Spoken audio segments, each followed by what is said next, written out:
এই যে কালকে যে কথাটা ছিল, আমি তোমার হলাম, এই কথাটার অন্তর্নিহিত ব্যঞ্জনাটা কি?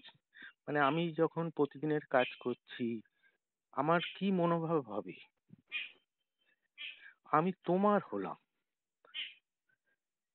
হ্যাঁ, এর আমি বেশি? তার ছাড়া, তিনি ছাড়া আমার জীবনে আর কিছু নেই। কাজটা তারই কাজ করছি, এই মনোভাব নিয়ে কাজটা করতে হবে। তার ইচ্ছাতেই, তার তিনি যা কাজে আমাকে নিয়োজিত করেছেন সেই কাজটা করতে হবে। হুম। আচ্ছা। সে আমার ঘরের কাজ হোক, পড়ার কাজ হোক, হুম হুম চাকরি হোক, তিনি আমাকে যেভাবে নিযুক্ত করেছেন হুম। তাই আচ্ছা। করছি।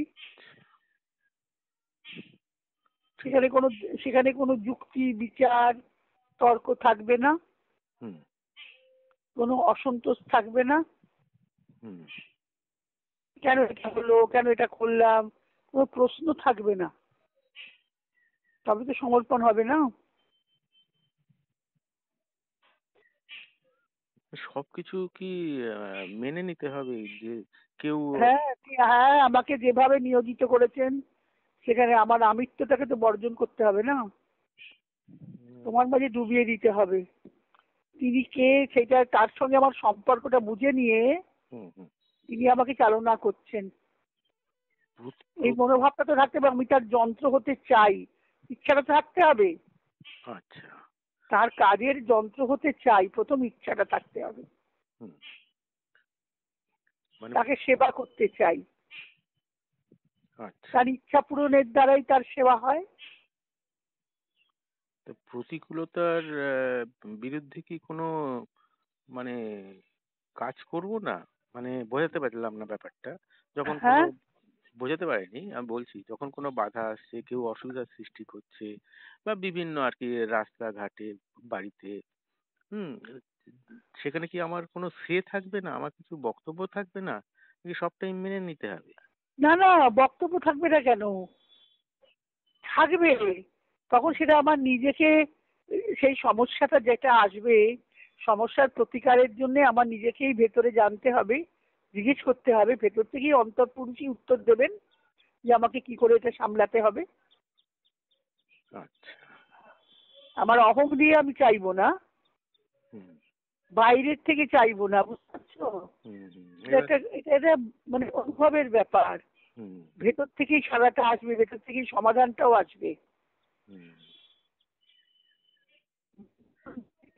করতে গেলে মুশকিল হয়, হুম বুঝেছো? হুম ভেতর থেকে একটা, তুমি অন্তরেই তোমাকে প্রশ্নটা, কলটা করতে হবে, তো ভেতরেই আসবে। হুম। যে এইবার আমি কি করব, এই সিচুয়েশনে আমার কি করা উচিত, ভেতরে হ্যাঁ, সেটা জানতে চাইবো। হ্যাঁ, করবো এখন, খুব গভীর ভাবে, খুব নিবিড় ভাবে, একাগ্র ভাবে আমাকে এটা আমার ভেতরে। হুম হুম বাইরে আমি কাকে জিজ্ঞেস করব? হুম বাইরের মন দিয়ে তো করলে হবে না। হুম ভেতরে আবার আমি তো, মানে এটা আমার নিজের অভিজ্ঞতা থেকেই বলছি, হুম তো সেটা সারা আছে, উত্তর আসছে, করতে হবে। হুম এটা মনটাকে খুব একাগ্র করতে হবে। হুম সেজন্য আমার, আমি ছেড়ে দিয়ে ওই জন্য মার ওপর নির্ভর করাই ভালো। মা হুম তুমি বলে দাও আমি কি করব, হুম। তখন যেটা আসবে সেটা মেনে নিতে হবে।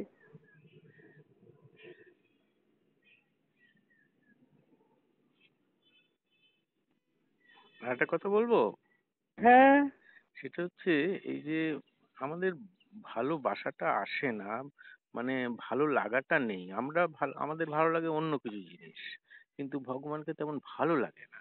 এইটা কি, কি ব্যাপারটা? আমার তো অন্য কিছু ভালো লাগে, যেখানে বেশ আমার প্রশংসা হচ্ছে, বেশ আমি বেশ ঝাঁকিয়ে বসেছি সবার না, সেগুলো থাকলে তো সেটা একদম ইনিশিয়াল, একদম সেটা একেবারেই নিম্ন স্তরের। সেগুলো ভালো লাগলে তো হবে না, না, সব ছাড়তে হবে, সব ছাড়তে হবে।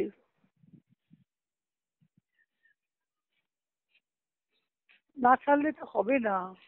এই ভালো লাগাটা আনা যায় কি করে? ভালো লাগাটা আছে, আমি বুঝতে পারছি এটা আমার ভালো লাগাটা আসছে, হুম এখান থেকে আমাকে সরে আসতে হবে।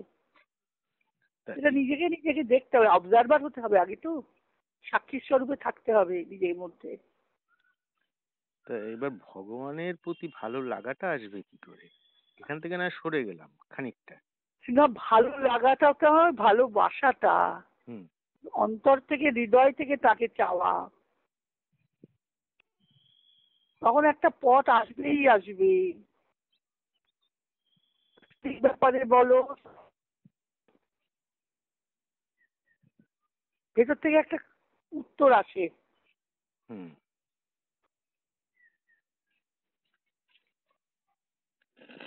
সেটা সেটা সে উত্তরের জন্য কানটাকে তৈরি করতে হবে। খুব ডিস্টার্ব থাকলে হয় না, খুব হুম। প্রশান্ত শান্ত হতে হয়। হুম। কি করা দরকার না দরকার সেটা ভেতরে এসে যাবে। যতক্ষণ না আসছে সেটা তোমাকে সেজন্য প্রার্থনা করতে হবে, প্রেয়ার করতে হবে, নিবিড় ভাবে প্রার্থনা করতে হবে। তুমি আমার এইগুলো শুদ্ধ করে দাও, হুম। মায়ের প্রার্থনা রোজ করবে, আমাদের ভক্তিকে দৃঢ় করিয়া দাও, আমাদের অন্তরাত্মাকে পূর্ণ করো, পূর্ণতর করো আমাদের আত্মসমর্পণ।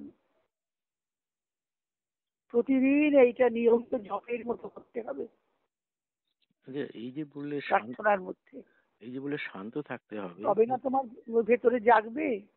হ্যাঁ, এই যে বললে শান্ত থাকতে হবে, কিন্তু যখন পরিস্থিতি আমাকে শান্ত থাকতে দিচ্ছে না, হ্যাঁ, যখন পরিস্থিতি আমাকে শান্ত থাকতে দিচ্ছে না, হ্যাঁ, এরকমও তো এরম হয়। তো হয়, তো এরম তো হবেই জীবনে। পরিস্থিতির মধ্যে আমি উত্তাল হয়ে যাচ্ছি, হুম। তখন নিজেকে একটু নিঃশব্দ করতে হয়, চুপ করতে হয়, চুপ করে একটুখানি সহ্য করতে হয়। পথটা দেখিয়ে দাও, প্রার্থনা করতে হবে। আমি যদি তার মধ্যে ভেসে যাই তাহলে তো হবে না।